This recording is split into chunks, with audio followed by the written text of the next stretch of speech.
चुनावी चर्चा में आज हमारे साथ बने हुए हैं इंजीनियर अनुज गुप्ता जी। आपका जो डेली रूटीन है, मींस वर्कआउट करना और सब कुछ शेड्यूल वाइज करते हैं आप, लेकिन अब आप जो नए दिशा में जाने की कोशिश कर रहे हैं, मींस चुनाव से संबंधित, तो क्या कारण है कि समाज सेवा के साथ साथ अब आप चुनाव लड़ने का मन बनाए हैं? देखिए, समाज सेवा सबसे बेहतर तभी हो सकती है जब आप किसी ऐसे पद पे हों जहां पर आप समाज के लिए कुछ कर सकें। जी। मुझे लगता है कि राजनीति एक ऐसा मंच है जिसमें आप सबसे बेहतर तरीके से समाज सेवा कर सकते हैं। और मैं अभी तक राजनीति से बहुत दूर रहता था, मुझे राजनीति पसंद ही नहीं थी। और मैं पिछले 1-1.5 साल से ही एक्टिव हुआ हूँ राजनीति में। और अब मुझे ये लगता है कि इतना समय देने के बाद कि मैं अगर समाज की कुछ बेहतर तरीके से सेवा कर सकता हूँ तो राजनीति में आकर कर सकता हूँ। इसीलिए मैं राजनीति की तरफ बढ़ा हूँ और जनता का आशीर्वाद मिला, संगठन का आशीर्वाद मिला, तो मैं ये जरूर करूंगा। युवा हैं आप और युवाओं को आप प्रेरित कर सकते हैं, ऐसे भी कर सकते हैं क्योंकि आप ऑलरेडी खुद इतना इंस्पायर हैं अपनी बॉडी को लेकर। तो आप ऐसे लगता है आपको कभी कि और युवाओं को भी इंस्पिरेशन मिलना चाहिए आपसे, या बिना नेता बने भी आप ये सब चीजें कर सकते थे? नहीं, देखिए, इंस्पायर नहीं करना है। इंस्पायर तो मैं करना चाहूंगा, वो एक अलग चीज है कि स्वास्थ्य के प्रति हर एक को जागरूक होना चाहिए, क्योंकि अगर आपका शरीर स्वस्थ है तभी आप कोई काम अच्छे से कर सकते हैं। वो एक अलग सेगमेंट हो गया। लेकिन जो समाज के प्रति सेवाएं हैं, जैसे मैं अगर किसी अपने आसपास के वातावरण को बदलना चाहूंगा, कुछ नई चीजें लोगों के लिए लाना चाहूंगा, तो मैं किसी महत्वपूर्ण पद पर ही आकर ये कर सकता हूँ, क्योंकि मैं इतना वेल्दी घराने से नहीं आता हूँ, या फिर मेरे पास इतना ऐसा था पैसा नहीं है कि मैं अपने पैसे से मुझे लगता नहीं कि इस तरह के चेंजेस लाए जा सकते हैं। तो वो करने के लिए मैं इस पॉलिटिक्स में आना चाहता हूं, और मैंने अध्यक्ष पद के लिए जलालाबाद से दावेदारी की है भाजपा से, उस काम को करने के लिए। और जहां तक स्वास्थ्य का सवाल है, अच्छा रहने का सवाल है, अच्छा दिखने का सवाल है, ये हर इंसान को अपने शरीर पे ये समय देना चाहिए, क्योंकि मैंने हमेशा ही कहा है कि शरीर आपका सबसे बड़ा एसेट है, इसके बाद ही सारी चीजें आती हैं।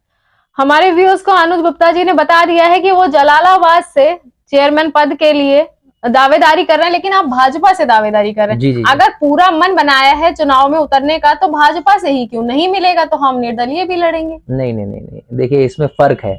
मैं जिस नीति के साथ और जिस सोच के साथ आगे बढ़ रहा हूँ वो भाजपा में ही है, भाजपा में ही संभव है। निर्दलीय उम्मीदवारी या निर्दलीय जीतने वाले का क्या हश्र है, क्या वो कर सकता है, ये आप भली भांति जानते हैं, ये मुझसे मत कहलवाइए। तो किसी राजनीतिक पार्टी के साथ ही आप अपनी महत्वाकांक्षाएं पूरी कर सकते हैं, लोगों को जो देना चाहते हैं वो दे सकते हैं। तो भाजपा से ही मैं लड़ूंगा। अगर इसके अलावा मुझे कोई पार्टी टिकट भी देगी तो मैं लड़ने का इच्छुक नहीं हूं, क्योंकि मुझे लगता है कि जो मेरी सोच है, जिसको मैं साकार करना चाहता हूं, वो भाजपा पार्टी के साथ ही संभव है।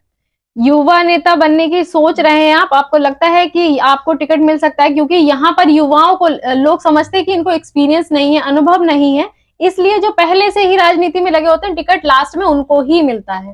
तो आप किन मुद्दों को लेकर कोशिश कर रहे हैं कि आपको टिकट मिलना चाहिए? देखिए, मुद्दा मेरा सिर्फ मुद्दा है कि समाज को, जलालाबाद को, जनता को कुछ ऐसा करके दिखाया जाए जो अभी तक किसी ने नहीं किया हो। वो सोच में लाऊं जो अभी तक कोई ना लेकर आया हो। उसी सोच के साथ, देखिए, मेरी पार्टी, मेरे लोग, जो मेरे आसपास के लोग हैं, मुझे बेहतर तरीके से जानते हैं। मेरा जो विजन है पैसा कमाने का या पावर का नहीं है। मेरा विजन है जलालाबाद की सूरत हाल बदलनी चाहिए, वो जरूर बदलेगी, कुछ बदली भी है। आगे अगर मुझे अपॉर्चुनिटी मिली, जो चीजें बेसिक नीड्स हैं जलालाबाद की, वो मैं पूरी करने की कोशिश करूंगा। और इसी विजन के साथ, देखिए, मुझे नहीं लगता कि ऐसा कुछ है कि युवाओं को चांस नहीं मिलता है, नहीं दिया जाता है। उस युवा में उतना अगर है दमखम तो पार्टी जरूर कुछ ना कुछ सोचेगी, समझेगी, करेगी। और इसी विश्वास के साथ मैं भाजपा के साथ खड़ा हूं और पूरी ईमानदारी के साथ मैंने दावेदारी की है। जलालाबाद में पहली बार भाजपा से विधायक बने, अब आप भाजपा से ही चेयरमैन का टिकट मांग रहे हैं। क्या रणनीति रहेगी कि अगर लोग कहते हैं चुनाव से पहले तो सभी वादे करते हैं, ये करूंगा वो करूंगा, लेकिन आप अपने वादों पर कितना कायम रहेंगे, ये विश्वास आप लोगों को कैसे दिलाएंगे? देखिए, ये आप बहुत अच्छी बात कही आपने। देखिए, जैसे आपने हरिप्रकाश वर्मा जी का नाम लिया, जो हमारे माननीय विधायक हैं जलालाबाद के, उनकी भी सोच बहुत अच्छी, मैं उनसे बहुत इंस्पायर्ड हूँ इनफैक्ट। और राजनीति में लाने वाले वही शख्स हैं जिन्होंने मुझे राजनीति के लिए प्रेरित किया कि तुम जैसे युवाओं को राजनीति में आना चाहिए। मैंने जब मैं पहली बार उनसे मुलाकात की थी तो मैंने कहा था भाई साहब मुझे राजनीति से दूर रखिए, मुझे कोई पद नहीं चाहिए, बस आपके साथ जुड़ा हूं और जुड़ा रहने दीजिए। तो उन्होंने ही मुझे भाजपा में व्यापार प्रकोष्ठ में जिला संयोजक का पद दिया। तब से मैं राजनीति में सक्रिय हुआ और मैंने इसको थोड़ा अंदर से जाना कि राजनीति अगर गंदी है तो अच्छी भी है, कुछ लोग इसमें खराब हैं तो अच्छे भी हैं। अच्छे लोगों के लिए अगर आप अच्छे लोगों के मार्गदर्शन में अगर आप काम करेंगे तो अच्छा ही होगा। और जैसा कि आपने कहा कि लोग वादे करते हैं, ठीक है यार, वादे करते हैं, कुछ वादे निभाते हैं, कुछ नहीं निभाते हैं। जो नहीं निभाते हैं वो पीछे रह जाते हैं। मैंने फिर से आपको यही कहा कि मेरी जो मंशा है ना तो धन कमाने की है ना तो पावर बढ़ाने की है। भगवान ने मुझे ठीक ठाक दिया है, मैं उसमें गुजारा कर रहा हूं, मैं खुश हूं। लेकिन मेरी जो सोच है, मेरी जो जनता के प्रति या समाज के प्रति जो मेरी काम करने की इच्छा है, वो मैं किसी प्लेटफॉर्म पे आके ही कर सकता हूं। और वही सोच के साथ मैं जनता के बीच में जाना चाहता हूं और ये आग्रह करना चाहता हूं कि भाई मैं जिस सोच के साथ आगे बढ़ना चाहता हूं उसके लिए मुझे कुछ ना कुछ पद चाहिए, कुछ ना कुछ प्लेटफॉर्म चाहिए।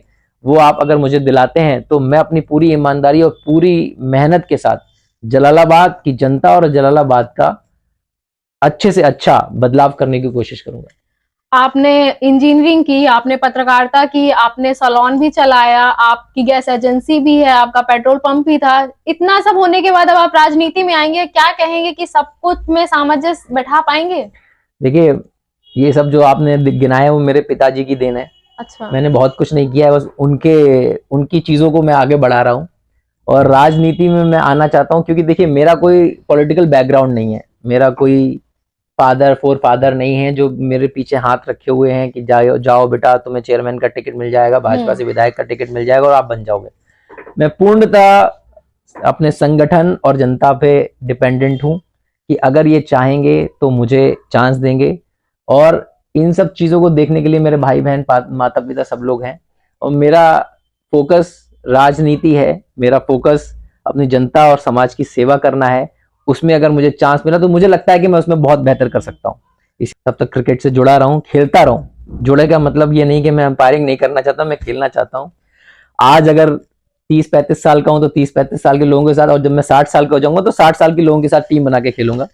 तो मुझे खेलने का शौक है, मैं खेलता रहता हूँ। और यही मैं चाहता हूँ कि जलालाबाद में देखिए युवाओं के लिए कुछ भी नहीं है, वहां पर बहुत टैलेंट है। रजत शर्मा है, बहुत अच्छा काम कर रहे हैं, बच्चों को सिखा रहे हैं। कई बच्चे वहां, लड़के बहुत अच्छा क्रिकेट खेलते हैं, फुटबॉल खेलते हैं, मैंने देखा है खेलते हुए। लेकिन किसी के पास वो प्लेटफॉर्म, वो जगह ही नहीं है, ग्राउंड ही नहीं है। कैसे? जब तक आपके पास ग्राउंड नहीं होगा तो आप अपनी प्रतिभा को निखारेंगे कैसे? सामान नहीं होगा तो आप खेलेंगे कैसे? तो मैं चाहता हूं कि जलालाबाद के जो युवा हैं उनके लिए एक बढ़िया एक ग्राउंड वहां पर डेवलप करूं। सुबह लोगों को टहलने, और या मैंने देख कई सारे एक्सीडेंट्स हो जाते हैं, लोग नेशनल हाईवे पे टहलते हैं और ट्रक बसों की चपेट में आके कई लोगों की मृत्यु हुई है जी। तो एक डेडिकेटेड जगह होनी चाहिए जिसमें सुबह लोग व्यायाम कर सकें, दौड़ सकें, भाग सकें और खेल सकें। तो इस तरह की चीजें मैं जलालाबाद में डेवलप कराना चाहूंगा। और दूसरी चीज, जो जाम की समस्या है, अतिक्रमण की समस्या है, उसका एक प्रॉपर तरीके से प्लान करके, प्लान्ड वे में वो सब अतिक्रमण हटाना चाहूंगा। आप देख लेना जलालाबाद चमन हो जाएगा, और ये सब चीजें होते ही आप देखना सूरत हाल बदल जाएगी। धन्यवाद अनुज जी, आप जिस तरीके से वादे कर रहे हैं, होप सो अगर आप चेयरमैन बन जाते हैं तो आई विश कि आपके जितने प्रोमिसेस आप लोगों से कर रहे हैं वो आप पूरे करें। और इसी कामना के साथ हमारी बात आज अनुज गुप्ता जी से हो रही थी, जो इस बार दावेदारी कर रहे हैं जलालाबाद से चेयरमैन पद के लिए। और अपडेट्स के लिए बने रहिए हमारे साथ। रागनी टाइम्स के लिए रागनी श्रीवास्तव की रिपोर्ट।